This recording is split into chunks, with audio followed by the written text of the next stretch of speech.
The restaurant glowed like a polished lie. Crystal lights reflected off marble tables. Silverware chimed softly, and money moved through the room without ever being spoken aloud. In a corner booth, a billionaire laughed, too loud, too sure of himself, and made a joke about money that wasn't meant to be funny. It was meant to remind everyone who mattered.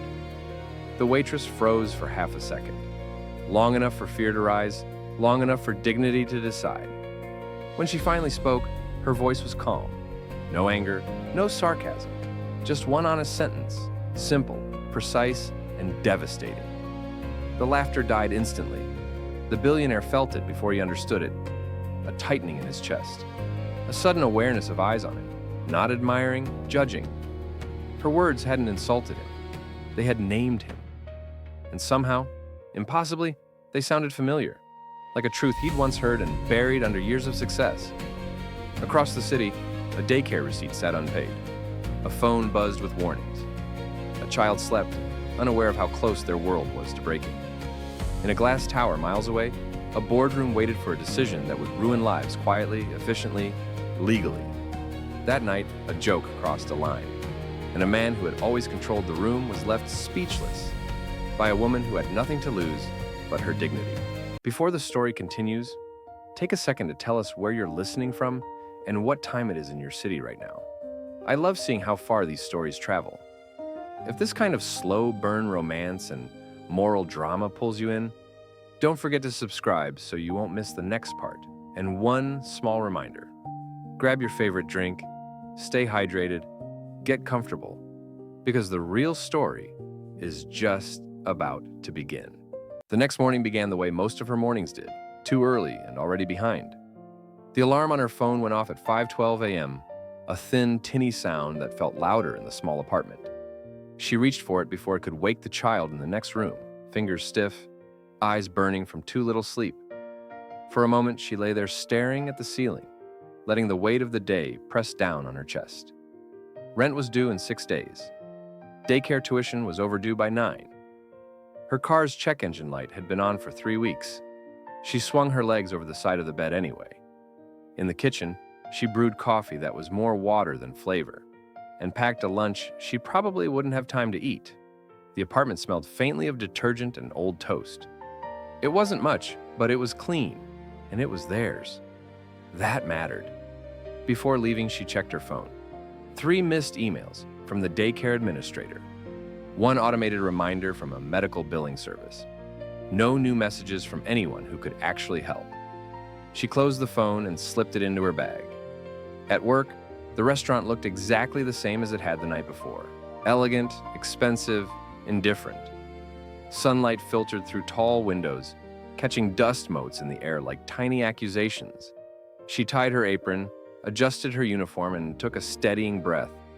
The moment she stepped onto the floor, she felt it. The looks. Some were curious, some amused.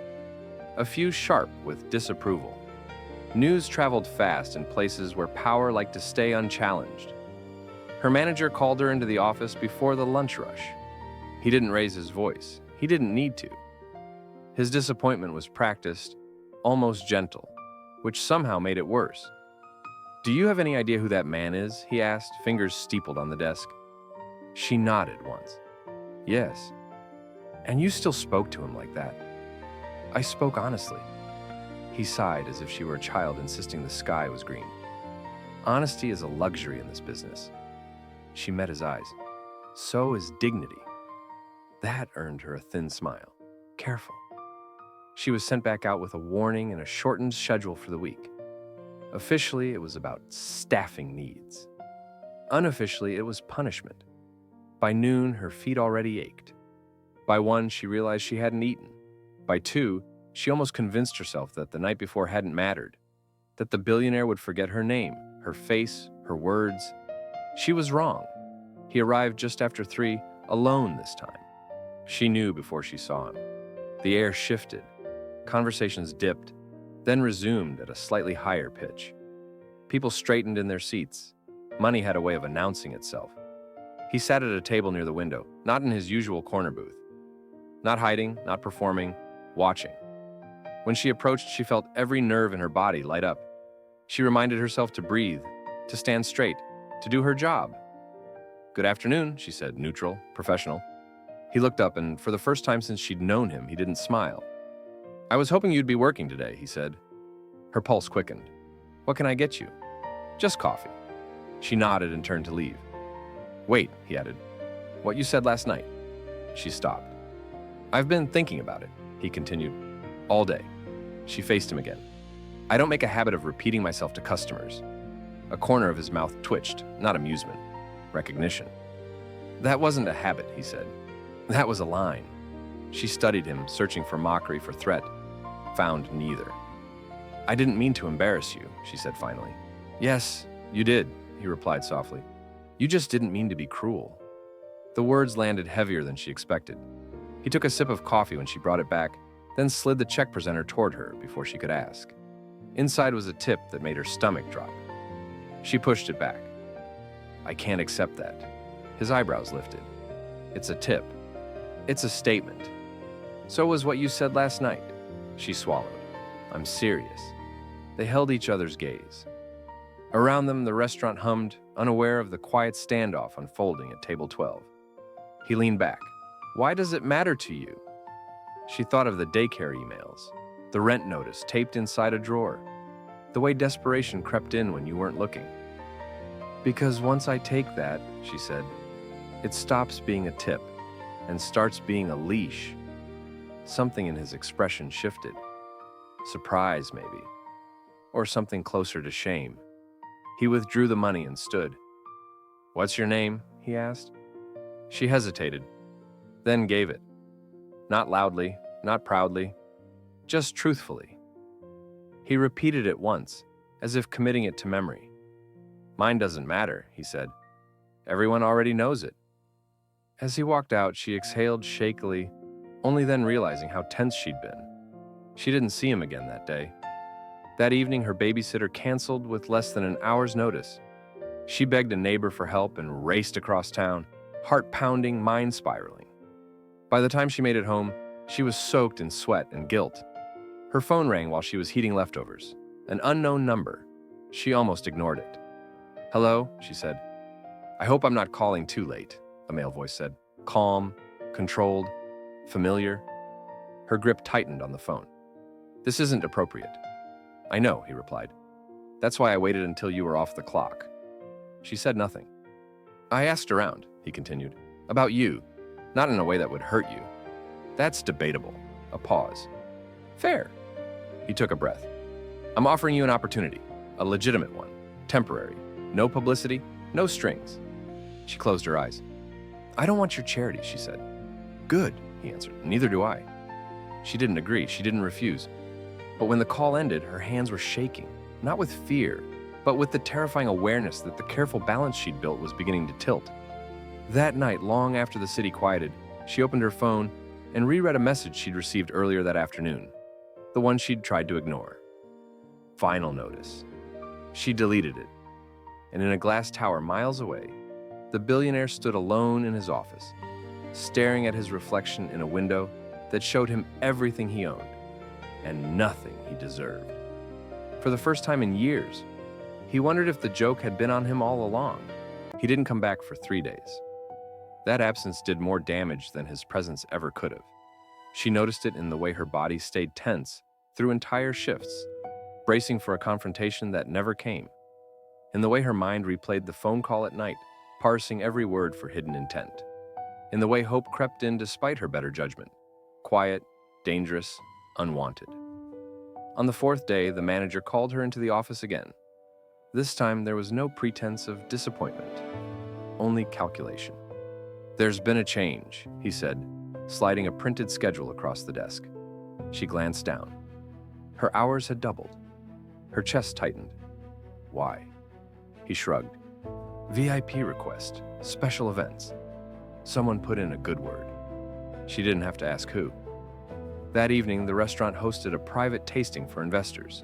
Linen tablecloths, hushed laughter, men in tailored suits who spoke about numbers like they were weather patterns. She moved through them carefully, invisible until summoned.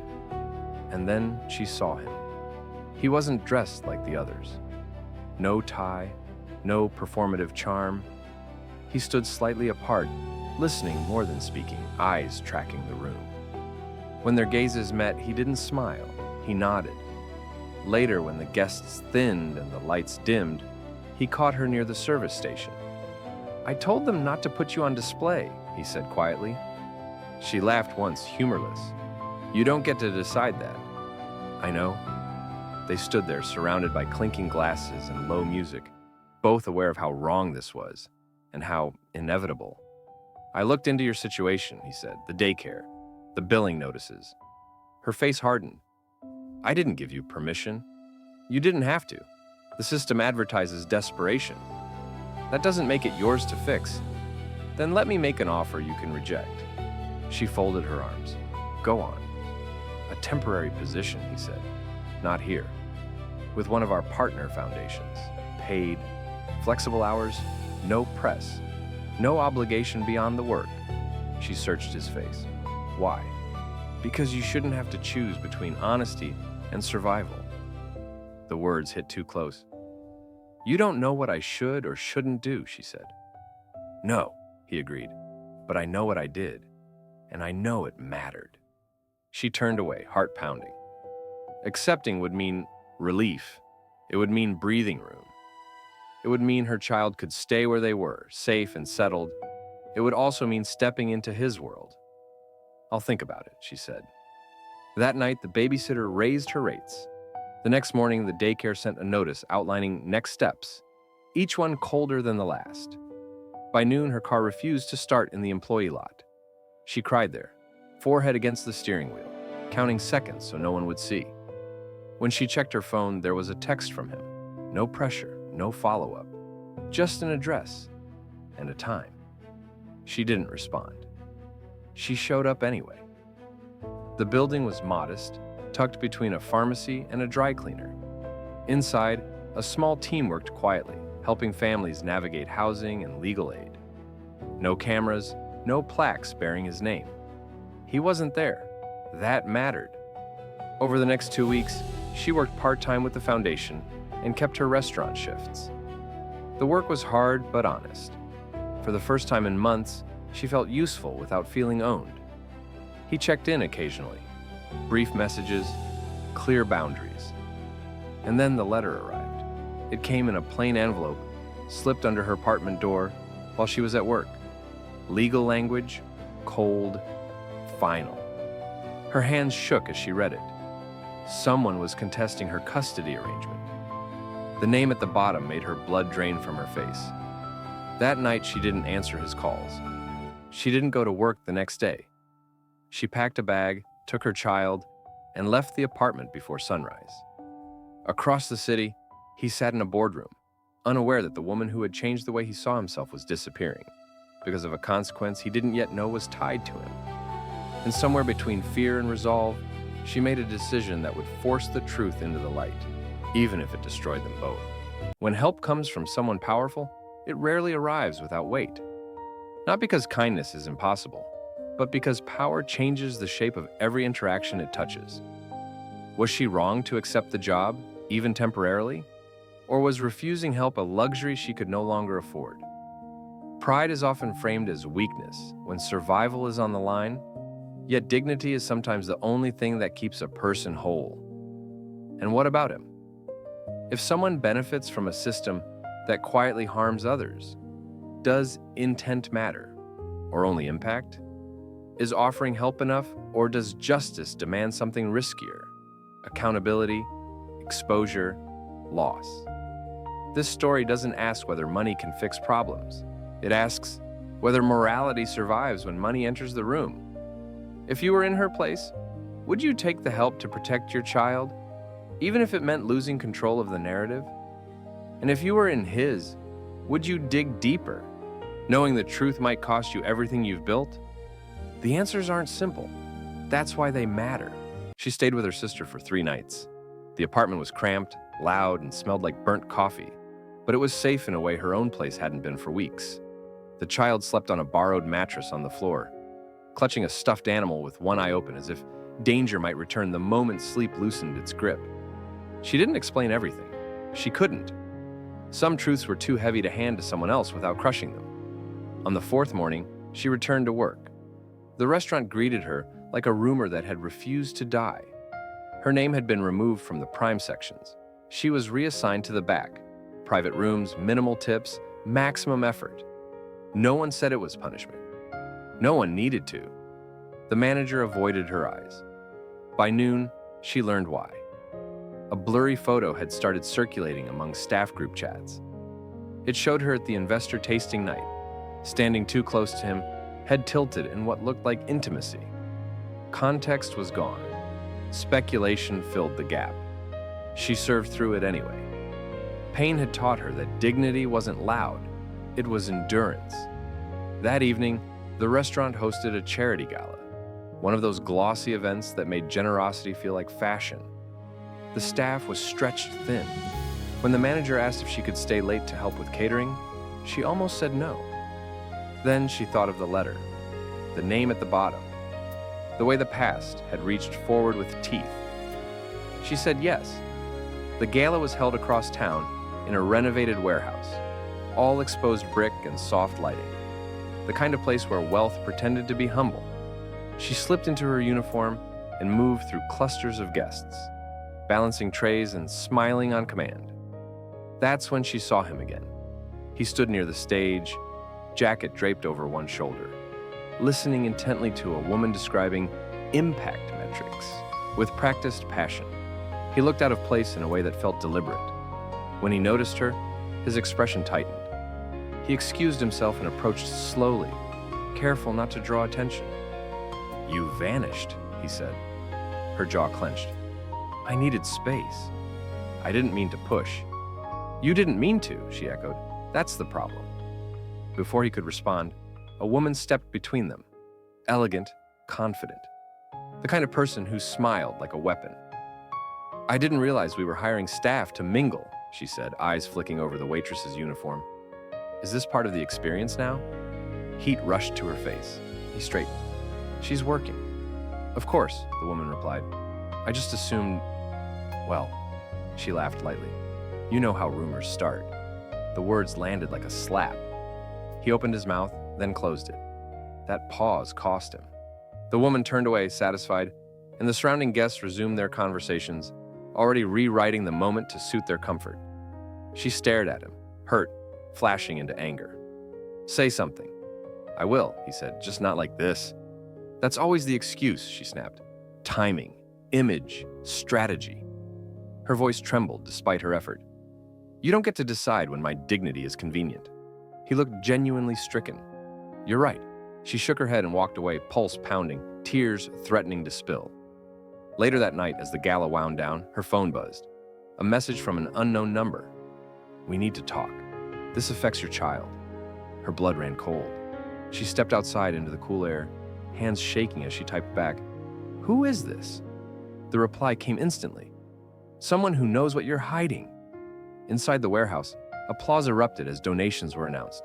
Numbers soared, smiles widened. She stood alone under a flickering streetlight, realizing the past hadn't just caught up, it had circled her. When he found her minutes later, she was pale, eyes distant. "What's wrong?" he asked. She held up the phone. "This." He read the message, jaw tightening. "Do you know who it is?" She nodded once. He waited. She swallowed. "It's the father." Silence stretched between them. "He hasn't been around," she continued. "Not by choice, by court order." His gaze sharpened. "And now? He wants leverage." The pieces began to align in his mind. Too quickly, too late. "Someone leaked information," he said. "From the foundation, from the restaurant." Her laugh was bitter. "So much for no strings." "I didn't authorize." "I know," she interrupted. "But it happened anyway." They stood there, two worlds colliding under bad lighting. "I can help," he said softly. She met his eyes, exhaustion etched deep. "You already have. And look where it's gotten me."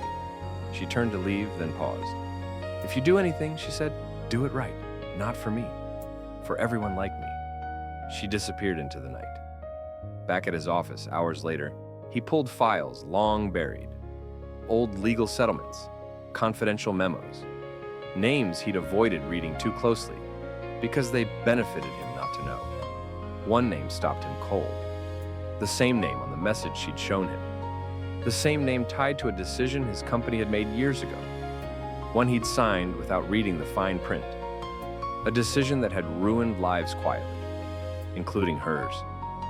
For the first time, he understood the full cost of the joke he'd made in that restaurant, and it was far higher than he'd ever paid before. By morning, the story had changed without her consent. She found out the way people like her always did, not through official channels, not with an explanation, but through silence that spoke too loudly. Her name was missing from the schedule posted in the break room. Her access badge didn't unlock the staff entrance. The manager wouldn't meet her eyes. When she finally cornered him near the kitchen, his voice dropped. "I'm sorry," he said, "this is above me." "Am I fired?" she asked. A pause. "We're reviewing the situation." She nodded, already understanding.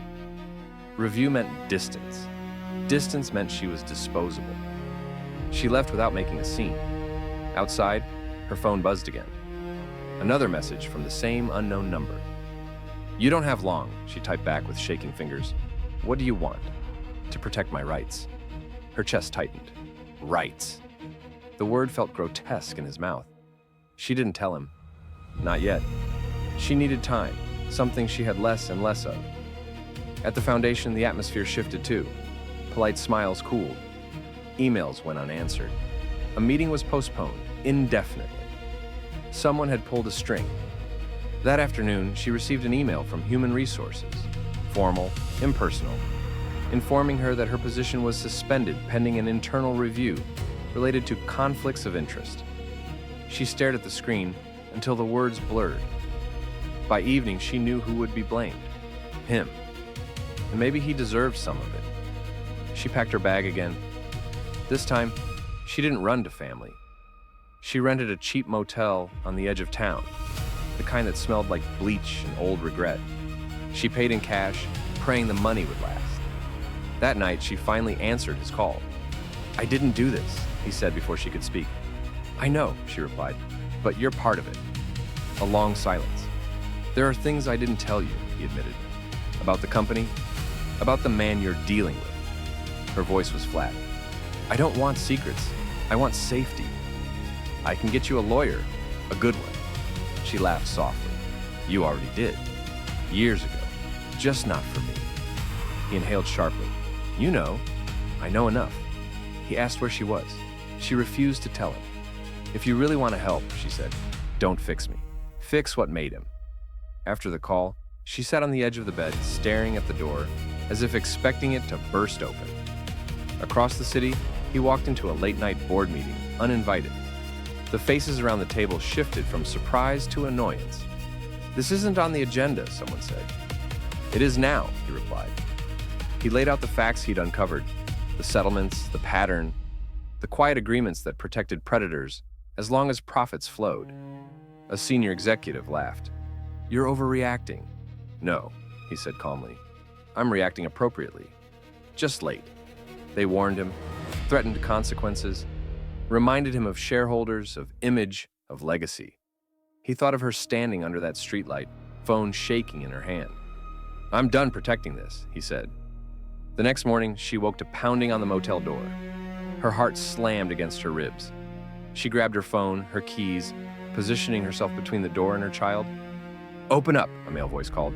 "We just want to talk." She didn't move. Minutes later, her phone rang. It was him. "Don't open the door," he said. "I'm sending someone." She closed her eyes. "This is exactly what I didn't want." "I know," he said, "but this isn't about control, it's about time." She heard footsteps retreat. Tires screeched. Silence returned. That afternoon, a legal document was slid under her door. A formal petition. He was officially challenging custody. She felt something inside her fracture. Not loudly, but completely. When he arrived hours later, she was ready. "You promised no strings," she said. "I promised no pressure," he replied. "This isn't from me." "But it's because of you." He nodded. "Yes." She held up the papers. "This is war." He met her gaze steady. "Then we don't fight it quietly." She shook her head. "You don't understand. If this goes public, I know exactly what it costs." He interrupted. "I'm prepared to pay it." She laughed, tears spilling over. That's easy to say when money has always cushioned the fall. He flinched but didn't argue. I won't be your cause, she said. I won't be your redemption arc. Then be the truth, he said softly, and let me stand where I belong. She didn't answer. That night, she lay awake listening to passing cars, knowing there was no safe path left, only honest ones. And in choosing to protect her child, she would have to tear open a system designed to silence her, even if it meant burning every bridge behind her. The legal filing hit the system at 8:03 a.m. By 8:05, it had already begun to work the way it was designed to, quietly, efficiently, without mercy. She learned about it not from a call, not from a knock on the door, but from an email marked urgent that arrived while she was standing in line at a grocery store, calculating whether she could afford both fruit and detergent.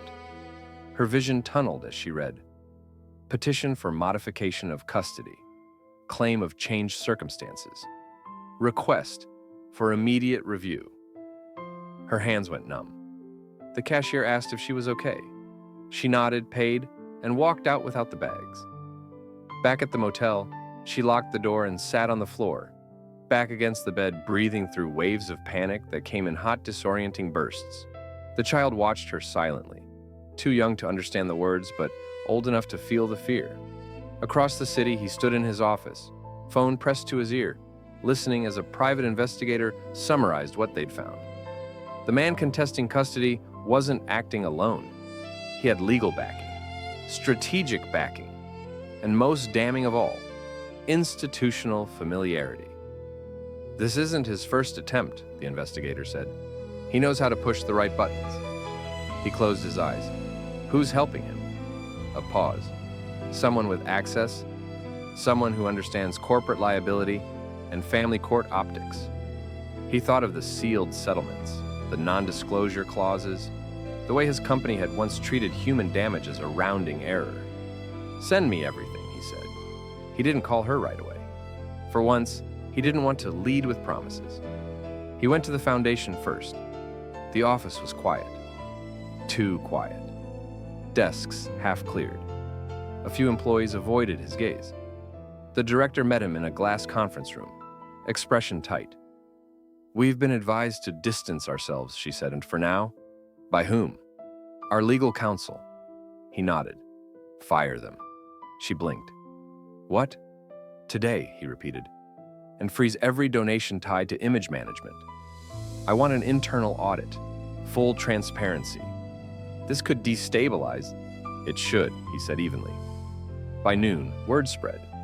By 1, his board demanded an emergency session. By 2, reporters started calling. Meanwhile, she met with a public defender recommended by a shelter advocate. The woman was sharp, tired, and honest. This won't be easy, the lawyer said. He's framing this as instability, job loss, housing uncertainty, association with a powerful figure. She laughed weakly. So, being poor is evidence. The lawyer didn't smile. It often is. They discussed options, risks, the possibility of temporary supervision. Her throat closed. I'm not unfit, she said. I know, the lawyer replied. But the system doesn't reward truth. It rewards preparedness. That evening, he finally came to the motel. Not alone, no entourage. Just a folder under his arm and a look on his face she hadn't seen before, unarmored. I found the connection, he said quietly. The man pushing this, he was protected by us. Years ago. She stared at him. Protected how? By silence, by money, by my signature. The words fell between them, heavy and irrevocable. You didn't know, she said. I didn't ask, he corrected. That's worse. He slid the folder across the table. Inside were memos, settlement outlines, emails that danced around truth without touching it. Proof of a pattern. This will blow everything open, he said, including me. She flipped through the pages, hands steady now. Anger had sharpened into clarity. If we use this, she said, they'll come after you. They already are. And my child? He met her gaze. I will not move unless you say so. She closed the folder.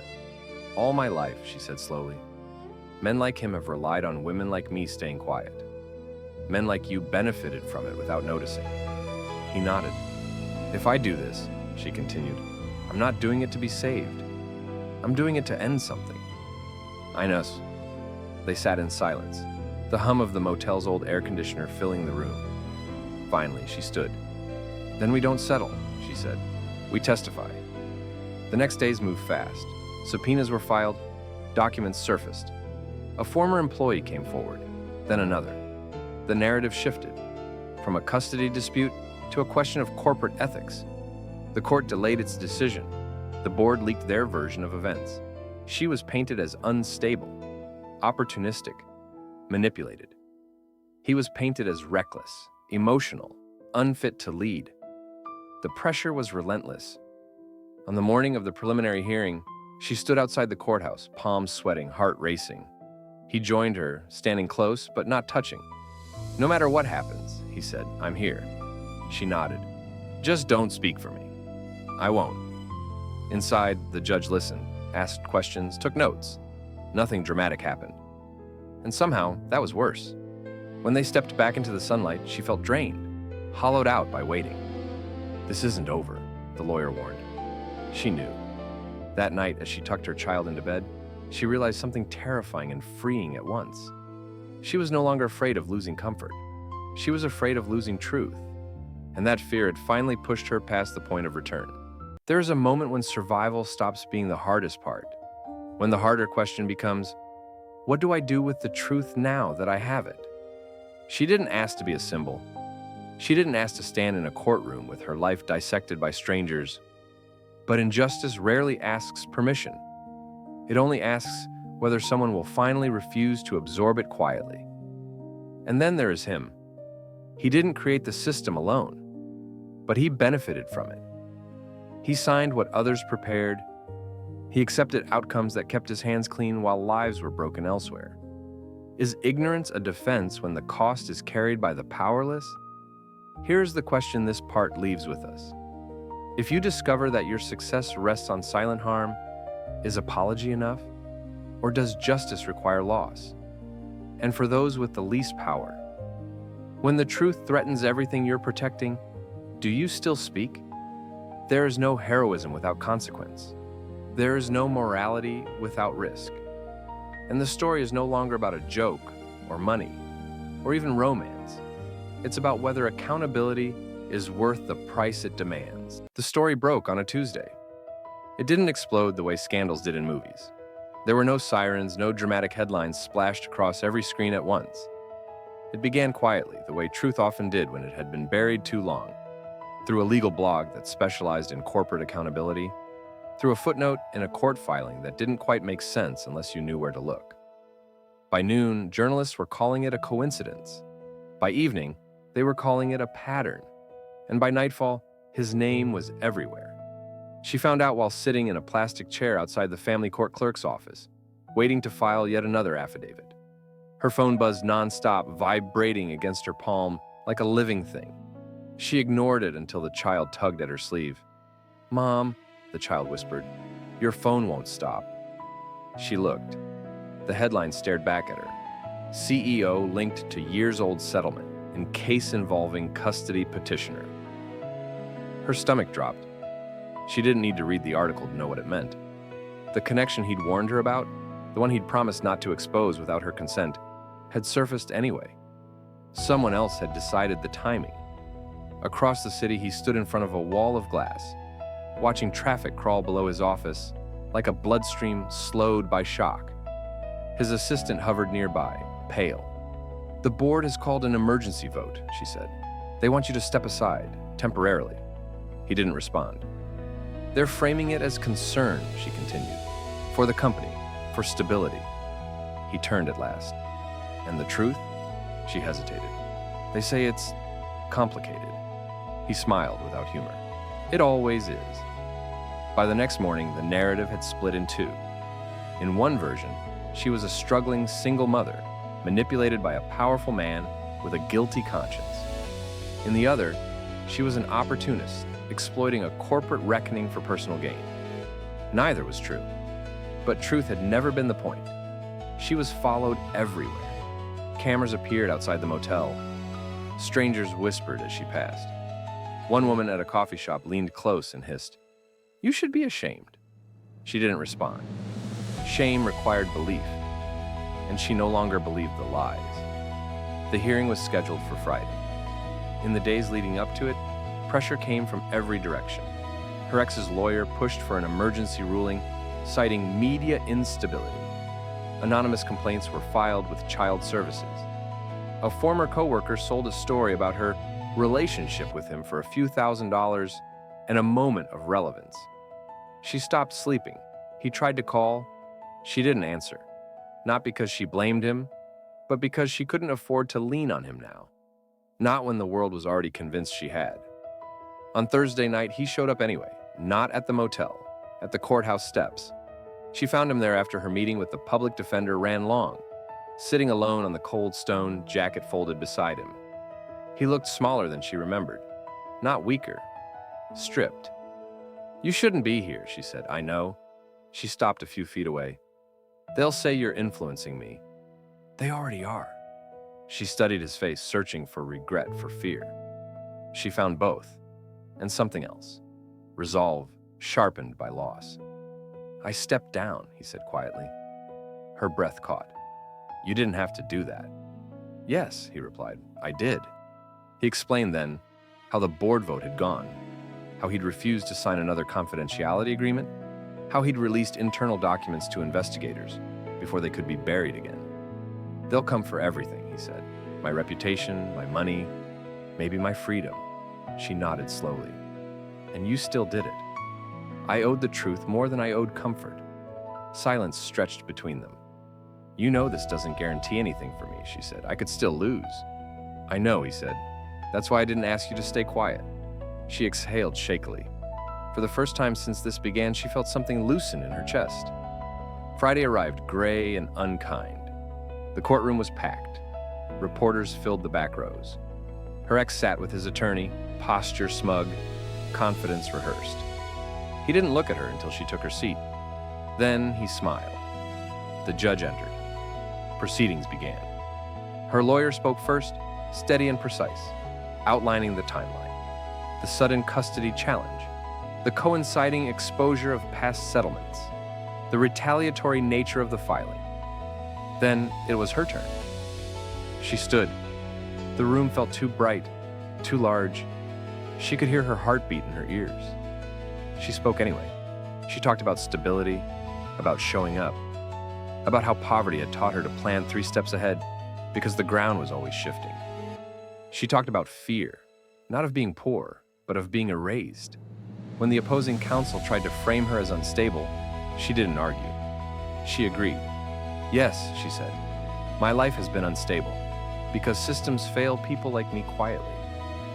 And when we adapt to survive, that adaptation is used against us." Murmurs rippled through the room. She didn't mention it, not once. When the judge asked about the media attention, she answered honestly. "I didn't seek it," she said, "but I won't deny the truth because it makes others uncomfortable." Her ex's lawyer objected repeatedly. The judge overruled.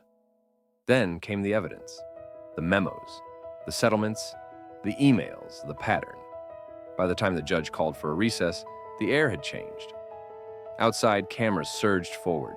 She shielded the child with her body, moving quickly toward a waiting advocate. He stayed back, watched. When the ruling came, later that afternoon, it wasn't final, but it was enough. The judge denied the emergency modification. Custody remained unchanged. The petition was flagged for further review under scrutiny of retaliatory motive. She sagged against the wall, relief crashing through her in a wave so strong it left her dizzy. He didn't celebrate. He simply closed his eyes. Justice, it turned out, didn't arrive with fireworks. It arrived with permission to breathe. As they stepped into the fading daylight, she felt something she hadn't allowed herself in years. Not safety, but possibility. Relief was never meant to last. She understood that the moment the courthouse doors closed behind her and the noise of the cameras faded into traffic, the ruling had bought her time, not peace. In systems like this, time was simply another currency, and she had very little left to spend. The retaliation came quietly at first. A notice slid under the motel door informing her that her stay would not be extended. A polite email from the daycare stating that due to administrative restructuring, her child's placement could no longer be guaranteed. An automated alert from her bank warning her account was approaching overdraft. Each message alone was survivable. Together, they formed a pattern too familiar to ignore. By midweek, the pressure sharpened. A former coworker posted a long, tearful video online accusing her of sleeping her way into relevance. The comments multiplied faster than anyone could moderate them. Strangers debated her worth as a mother, her credibility as a witness, her morality as a woman. She stopped scrolling after someone wrote, "If she was really that strong, she wouldn't need help." The words lodged deep. He tried to shield her without overshadowing her, quietly arranging legal referrals, redirecting resources toward independent advocates instead of anything bearing his name, keeping his distance in public, even when every instinct in him screamed to stand closer. It was harder than losing the board seat. At night, when the child finally slept, she sat on the edge of the bed and wrote lists in a battered notebook. Groceries, legal fees, bus routes, backup plans for backup plans. She refused to collapse. That refusal drew others toward her. A woman from the foundation reached out anonymously, offering temporary housing through a community program. A former employee emailed documents she'd been too afraid to share before. A journalist asked permission, real permission, to tell the story from her perspective, without sensationalism. She said yes. The article didn't make her a hero, it made her human. It talked about systems, not scandals, about survival, not seduction, about how easily power could erase people, and how hard it was to push back without becoming collateral damage. The response was slow, but it shifted. Donations flowed to legal aid groups instead of gossip sites. Other women came forward, sharing eerily similar experiences with the same corporate shield that had once protected her ex. The narrative cracked. Then the blow landed. Child Protective Services requested a home visit. It wasn't an accusation, not officially. It was a routine follow-up, prompted by recent instability. She knew what that meant. Panic rose, sharp and immediate. She scrubbed the borrowed apartment until her hands burned. She lined up paperwork in neat stacks. She practiced calm in the mirror until her face felt foreign. The caseworker arrived on a Friday afternoon. Polite, neutral, clipboard held like a shield. She answered every question honestly, showed the sleeping area, explained the temporary housing, spoke about work prospects and childcare plans. When the woman asked about the media attention, her voice trembled, but she didn't look away. "I didn't choose this," she said, "but I chose to tell the truth." The caseworker nodded, making notes. When she left, nothing was resolved. Waiting returned. He learned about the visit hours later from a third party. This time he broke his silence. Not publicly, not with a statement. He released a fund, not in his name, in the name of the workers and families affected by the settlements he'd helped conceal. The announcement came with an apology, not the polished kind drafted by legal teams, but a blunt admission of failure. He acknowledged his role, his negligence, his complicity. The backlash was immediate. Former allies turned hostile. Investors threatened lawsuits. His family issued a carefully worded disapproval that cut deeper than any headline. But something else happened too. The regulator announced a formal investigation. Subpoenas multiplied. The man who had challenged custody was suddenly very hard to reach. On the morning the news broke, she stood in the kitchen, phone pressed to her ear, listening as her lawyer spoke with barely contained awe. "They're reopening cases," the lawyer said. "All of them." Her knees buckled. She sat down hard, hand over her mouth. "What does that mean?" she whispered. "It means the ground is shifting," the lawyer replied, "and not in their favor." That afternoon, she met him in person for the first time in weeks. Not at a courthouse, not at a press conference. At a quiet park. They sat on a bench beneath bare trees, winter light pale and honest. The child played nearby, laughing softly, unaware of the war waged in their name. "I didn't do this for you," he said, staring ahead. "I did it because I couldn't unsee what I'd helped create." She nodded. "I know." He turned to her. "I'm sorry it cost you so much." She met his gaze. "I would have paid it anyway." They sat in silence, the kind that didn't demand explanation. The next week brought a decision. The custody petition was withdrawn. No apology, no admission. Just a quiet retreat. She cried when she read the notice. Not with joy, but with release. The system hadn't suddenly become just, but it had blinked. That mattered. In the weeks that followed, she began to rebuild. A new job, entry-level, steady, chosen by her. A modest apartment secured through a community program. Childcare stabilized. Routine returned, fragile but real. He stayed out of the headlines as much as possible. Focused on cooperation with investigators, on restitution, on listening instead of leading. Their connection changed. Less urgency, more care. One evening, as she unpacked boxes in her new place, her phone buzzed. A message from him. No pressure, just checking in. She smiled softly before replying. "We're okay today." Outside, the city moved on. Inside, something held. For the first time in a long time, justice didn't feel like a distant concept. It felt like breath-filling lungs that had learned to live half-empty. And though the fight wasn't over, not fully, the balance had shifted. Not because someone powerful decided to save her, but because she refused to disappear. Stability, she learned, did not arrive all at once. It came in increments so small they were easy to miss if you weren't looking for them. The first sign was silence. Not the threatening kind, not the waiting for the next blow quiet, but the ordinary hush of a weekday evening. The new apartment settled around her with unfamiliar sounds. A neighbor's television through the wall, the hum of the refrigerator, the soft rhythm of a child's breathing from the next room. Nothing creaked with menace. Nothing demanded her attention. She taped a handwritten calendar to the fridge.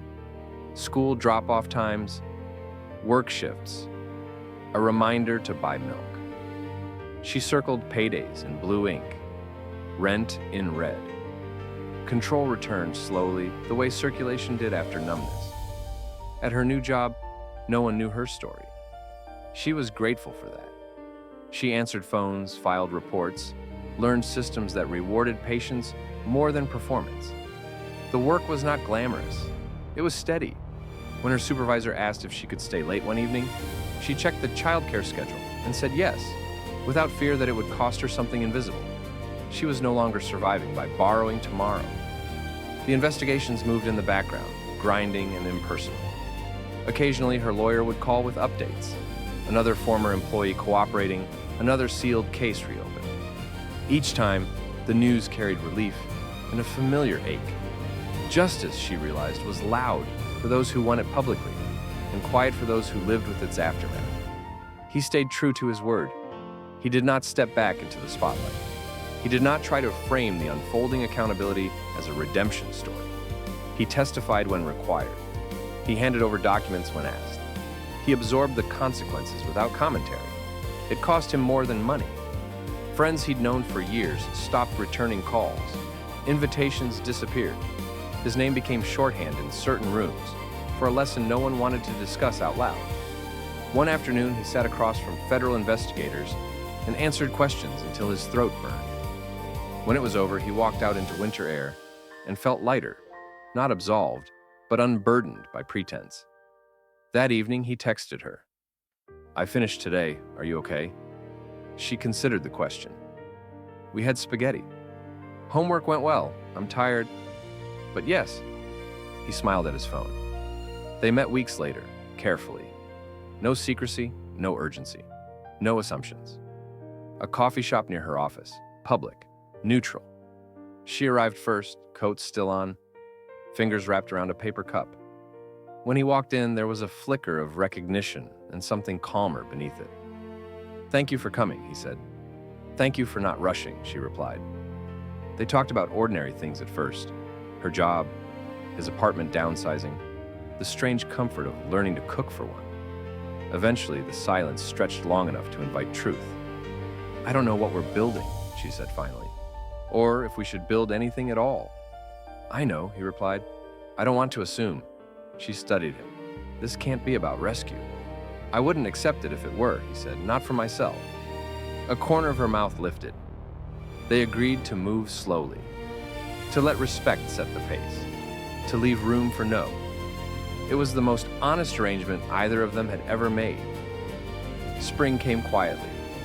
The custody case was formally closed, the petition dismissed without prejudice. No apology followed, none was expected. The result was enough. She framed the notice and tucked it into a drawer, not as a trophy, but as proof she could survive pressure without breaking. At work, she was offered a modest promotion. She hesitated before accepting, weighing the impact on her schedule, her child, her peace. When she said yes, it was because the choice felt right, not because she was afraid to say no. One evening, as they walked through the park, he watched her stop to adjust her child's jacket, her movements easy now, unguarded. You're different, he said. She glanced at him. So are you, he nodded. I had to lose the room to hear myself think. They stopped near the pond, water reflecting a sky on the edge of dusk. I need to say this, he continued, and you don't owe me anything in return. She waited. I love you, he said. Not because of what you endured, not because of what you made me confront, but because of how you choose yourself. Her breath caught. She didn't answer right away. When she did, her voice was steady. I care about you, and I'm still learning what love looks like when it isn't tangled with fear. He smiled softly. I can wait. They didn't touch. That felt right too. Later that night, she stood by the window of her apartment, city lights blinking on one by one. She thought about the joke that had started everything, the careless laughter, the assumption that money softened all edges. It hadn't. What softened her was something else entirely. Time, choice, and the refusal to disappear. When she turned off the light and went to bed, she slept without dreaming of escape. Across town, he sat at a small kitchen table, drafting a letter he might never send. To the people harmed, to the ones who'd looked away, to the man he used to be. He tore it up and started again, not because the words weren't right, but because the work wasn't finished. Justice, he understood now, was not an ending. It was a practice. And in the quiet between them, earned, honest, unforced, there was room to keep practicing together. The final decision came on a morning that looked ordinary enough to be cruel. No thunder, no dramatic shift in the sky, just a pale sun climbing slowly over the city as she walked her child to school, holding a small hand warm inside her coat pocket. She smiled at the teacher, nodded to another parent, and turned back toward the sidewalk, thinking about nothing more urgent than whether she had time to stop for coffee. Her phone vibrated before she reached the corner. She knew. Some part of her always knew when waiting was about to end. She stepped aside, heart steady in a way that surprised her, and answered. Her lawyer didn't draw it out. The investigation has concluded, she said. Charges are moving forward. Civil penalties, criminal referrals in 2 cases. The custody matter is officially closed and sealed, permanently. She closed her eyes. Not from shock, from release. When the call ended, she stood there for a long moment, letting the city move around her. Cars passed. A bus hissed to a stop. Someone laughed nearby. Life, indifferent and generous at once, continued. She had not won in the way movies promised, but she had not lost. That afternoon, he sat across from a government attorney in a windowless room and signed the final agreement. Restitution funds were established. Oversight committees formed.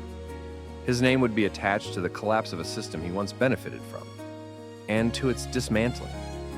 It was the right outcome. When he stepped outside afterward, the air felt different, not lighter, clearer. He didn't call her immediately. He waited. That evening, they met at her apartment. Not planned, not ceremonial, just dinner. She cooked, he washed dishes. The child talked excitedly about a spelling test and a class pet. Laughter moved through the small space, with an ease she once believed was for other people. After bedtime, they sat on the couch, the television off, city lights blinking through the window.